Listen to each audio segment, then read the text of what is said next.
This has been an awful week for Melania Trump. Melania Trump has gone missing. No one knows where she is. The last time she was seen was in July 4th at the disastrous fireworks event. She did not go to the NATO summit with Donald. He did bring Natalie Harp, who is referred to as his human printer. Other people call him or call her something else as it relates to Donald Trump. Now, one of the things we're seeing as Melania just kind of disappears and as she is just nowhere to be found, she has her FIXER show up, especially as people start to ask questions about Melania's dark past. She puts this guy out here.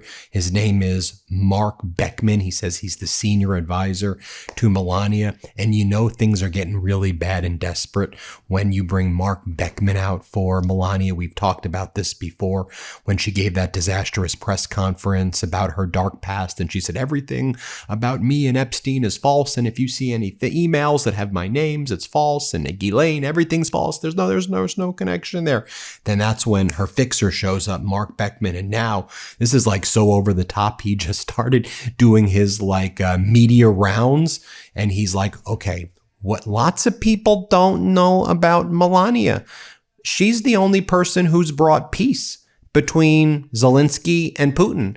The only sustainable peace that's taken place between Ukraine and Russia, Melania did. Melania deserves credit for that. And so as Melania is just livid that Donald Trump went off on the NATO summit with Natalie and he walks around with Natalie Harp, that, Mark Beckman is like, Melania basically created peace between Russia and Ukraine. Y'all see the peace, right? Listen to what he says here. Play this clip. Let's think about what she's done as it relates to the war in Russia, Ukraine. I think it's fair to say that our First Lady has created the only tangible, the only substantive steps towards peace.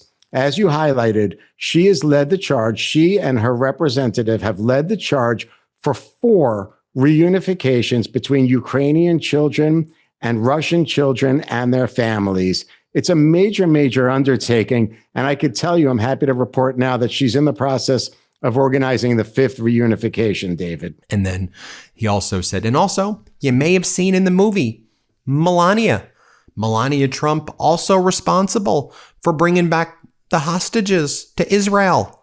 Melania saved the hostages. Without Melania, that wouldn't happen. Here, play this clip. But she's doing so much more. And the mainstream media is not talking about it. I mentioned reunification of families. She's doing more behind the scenes that nobody's talking about. This probably should be talked about. Can you talk about all the things she's doing that people aren't hearing about in the mainstream media?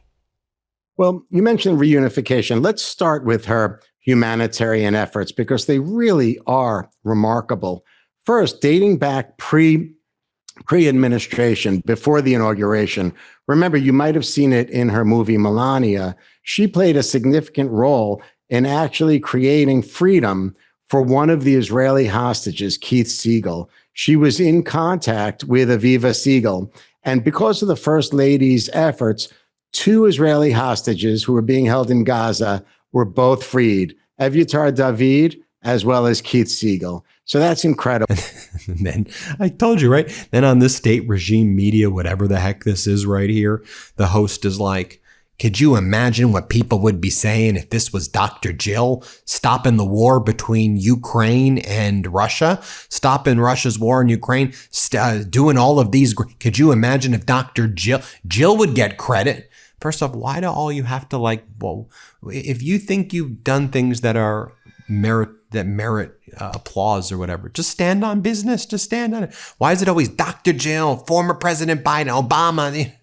Watch what this guy says here. Play this clip. I mean, and these are the stories that we need to tell. If her name was Dr. Jill Biden, CNN would be falling over themselves to report on all of these things. Instead, we have to go and make sure we scream this from the rooftops because nobody is realizing how consequential this First Lady is, probably one of the most significant First Ladies we've had in a generation. And then they just bring on more guests. They then have this individual who goes by Valkyrie, Liberty Valkyrie, and she says that like Melania deserves all the credit in the world for bringing forward this foster for care legislation, which has completely solved the foster system. And then she goes, if anyone doesn't support it, if you don't support her legislation, you've got TDS, you've got Trump derangement syndrome. Valkyrie, let me ask you this question, Val. Who controls Congress right now? Republicans control the House. Republicans control the Senate. Donald Trump's in the White House. You also control the right-wing Supreme Court. So Melania's foster the care program, it hasn't even gotten out of a committee in the House of Representatives. You want applause when the legislation hasn't even got out of the Republican committees, when y'all control all branches of government.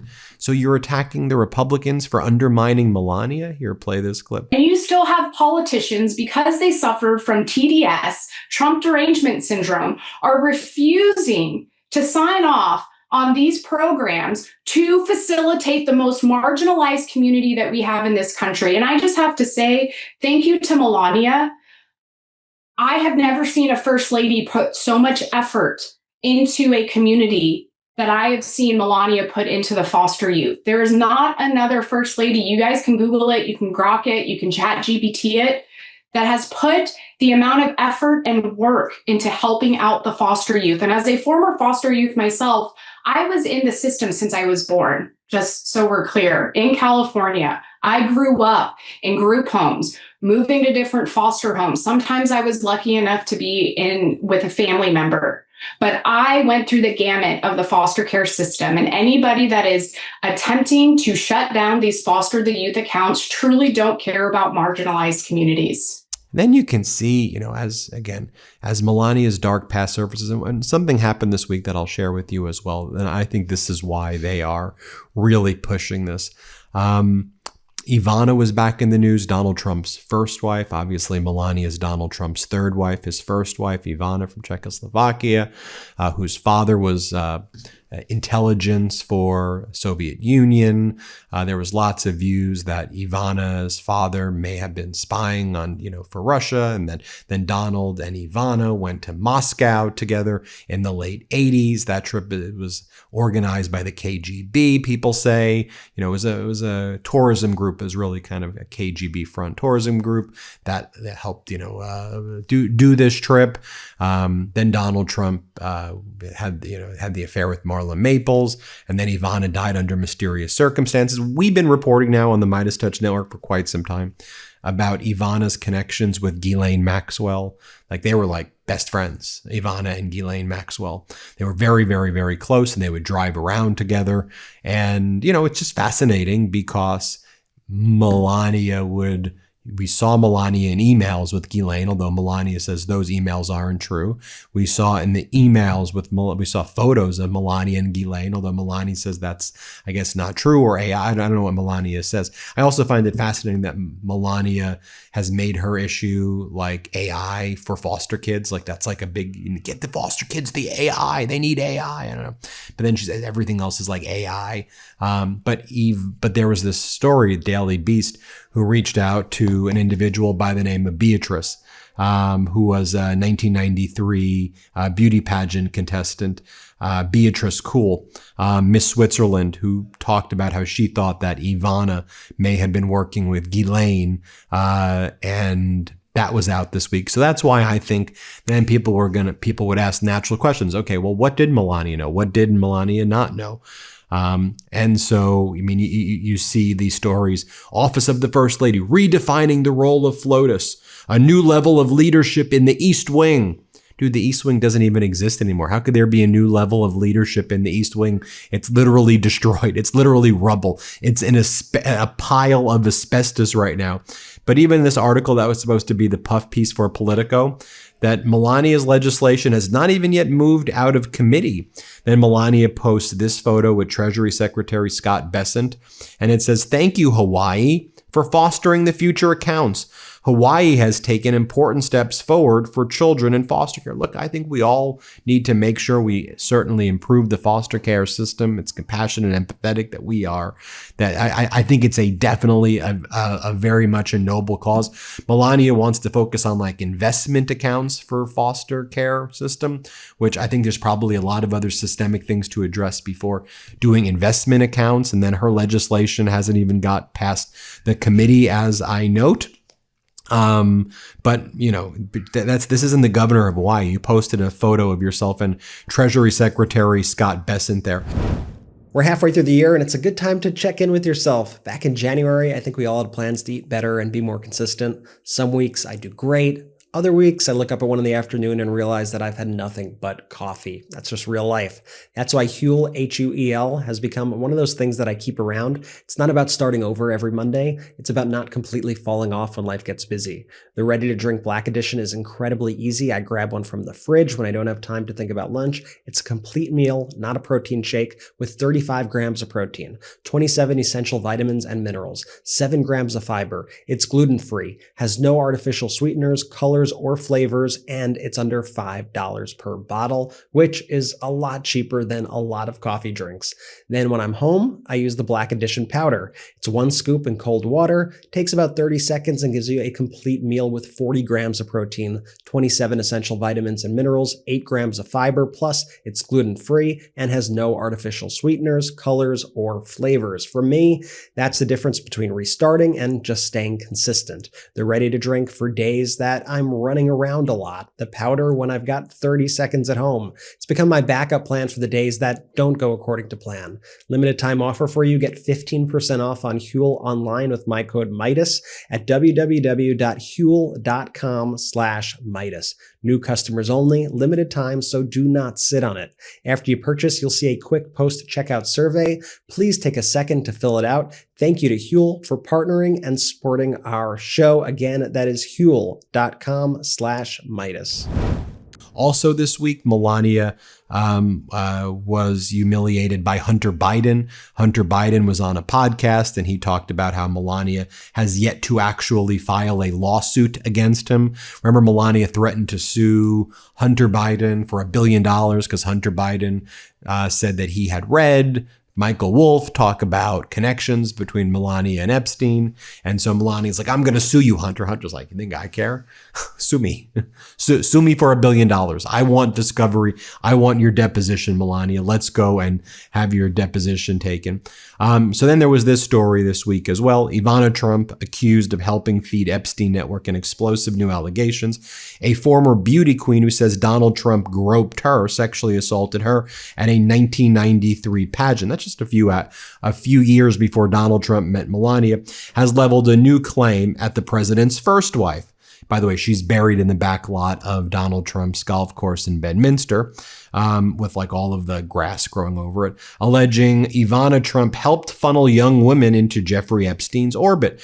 Beatrice Kuhl, 55, a former Miss Switzerland and Miss Europe contestant, told the Daily Beast's new Punch-Up Substack that she believed Ivana acted as a madam-style figure in Epstein's social world on par with convicted co-conspirator Ghislaine Maxwell. And of course, there were all the questions as well about how did Melania get here? What was the role of Paolo Zampoli? Paolo Zampoli's ex, who got deported to Brazil, has made lots of statements that she knows the secrets about Melania. What type of visa was Melania here on originally? Was it a tourist visa? Was it appropriate? Remember Donald Trump during the first term, when he was running, he said, I'm going to do a press conference and we're going to tell you about Melania's immigration status. There's so many red flags there, especially as the Trump regime is out there doing the most heinous things to immigrants when there are all these questions about Melania's immigration status, which in my opinion have never been answered. Let me just give a hat tip to my friends over at the Daily Beast and their reporter Tom Lutcham over at the Punch-Up Substack. Here's how he described Beatrice. Let me just play this clip right here. Beatrice Kuhl, and she was a former Miss Europe runner-up, Miss Switzerland in the early 1990s, but also a banking executive. And she had a very brief foray into the world of Jeffrey Epstein Donald Trump and others in that world. As we know, Donald Trump used to put on beauty pageants. Mm-hmm. Well, he owned the Miss Universe contest, right? A lot of it was held in Donald Trump's the hotel in the plaza, and she's previously spoken out. Actually, she's one of 28 women who've made in the past. I think the tally is 28 who have made allegations of sexual assault against Donald Trump. He has denied all of them, but he has not sued any of them, which I find intriguing. So, Tom, what is it that Beatrice Kuhl is actually alleging? She was a former Miss Switzerland. She was a runner-up as Miss Europe. She met Donald Trump as part of the beauty pageant world. What is she alleging exactly? Well, she has alleged that when she was at this pageant, that Donald Trump sexually assaulted her, groped her after this beauty pageant in 1993, and then claims that he threatened her afterwards, warning bad things can happen to you if you speak out. But she's in her 50s, and she says that she's faced similar threats since from anonymous sources where people, for instance, when Virginia Giuffre died, she received a message from an AI spoofed phone number with a spoofed message saying, we know where you are and we're going to get you.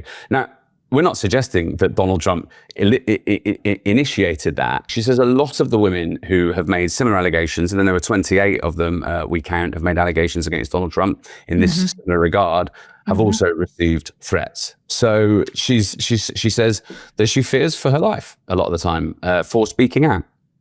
And then he describes what Beatrice alleged. Here, I'll play this clip right here. He says that she was summoned to his room by an aide, and Donald Trump was there, and he groped her, and she made a big fuss, screamed, kicked off, and was only able to get away, she felt, because she's a banking executive, so she's got a different life. She's not a particularly vulnerable woman, or she wouldn't regard herself as such. And so she says that in a different me or a different person might well have just not done anything, but she didn't. She made a fuss, kicked off, and then she claims, was told by him that you keep quiet about this, effectively, you keep quiet about this, or bad things will happen to you. And then said, the show must go on. So he says to her, the show must go on. So she alleges, groped her, sort of grabbed her. She fights him off because she's not looking to make a future as a beauty queen. This is something that she does in her spare time. She's actually a banking executive. So she fights him off. She's screaming. She's making a lot of fuss. And he goes, never mind, the show must go on. What did that signal to her? Well, it felt to her as though this wasn't the first time he'd done it. It was easy. It was an easy thing. It's like, well, show must go on, just as though this was not his first rodeo, so to speak. And when these allegations were first brought, Caroline Levitt said that they were fake allegations. So why is Beatrice Kuhl speaking out to you now? I mean, you've got a lot of detail here. Well, she has been heartened by Michael Wolff, for example, and feels that his evidence around Epstein has led to an empowerment among survivors like her of Jeffrey Epstein, Donald Trump, et cetera, and she feels that the more people that speak out, the more likely it is that it's going to elicit other people to speak out, and she feels like a dam will burst. There will come a point where a dam will burst. I admire her optimism. I hope that there are more answers for these people, but all we can do as reporters is report their stories and their testimonies and hope that it does do that. And then to remind you, Epstein victim survivor Maria Farmer, I had covered this a while ago, previously talked about how Ivana Trump was Ghislaine's best friend. And it was just fascinating because it seems like Melania was trying to become, I was giving you my opinion. They seem friendly, let's just say that, in the email. But Melania says the email doesn't exist and that these communications, I guess, aren't real or something like that. Here, play this clip. That she understood this was happening to other young women who were beauty pageant contestants too, right? Yes, she doesn't feel like she was the sole target of any of this, no.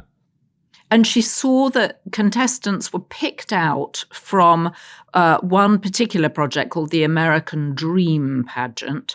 And they were moved on to private gatherings with men that they barely knew by Jeffrey Epstein, who at this point was one of Donald Trump's close friends. Yeah, she says that nothing. So she's a beauty pageant veteran. So she's been to plenty of beauty pageants that were reputable in the past. We would talk about Miss Europe, Miss Switzerland, etc., etc. But she says nothing about this was normal. It wasn't a normal. And you talk about being picked out, going to private things. Even her own story about being asked to go to the suite with Donald Trump by an aide. Not normal. That isn't normal. That isn't what happens at beauty pageants. And she said that it just felt iffy and off. At the time, I don't think she necessarily realized what was going on, because she was 23. She was coming from a normal beauty pageant background, and this wasn't. But now in retrospect, she feels like there was, certainly Jeffrey Epstein was using them to target and prey upon young women. Whether or not Donald Trump knows, Donald Trump has denied any involvement in any of this. There you have it, folks. Let me know what you think. Hit subscribe. Let's get to 7 million subscribers. And thank you for watching, everybody. Want to stay plugged in? Become a subscriber to our Substack at MeidasPlus.com. You'll get daily recaps from Ron Filipkowski, ad-free episodes of our podcast, and more exclusive content only available at MeidasPlus.com.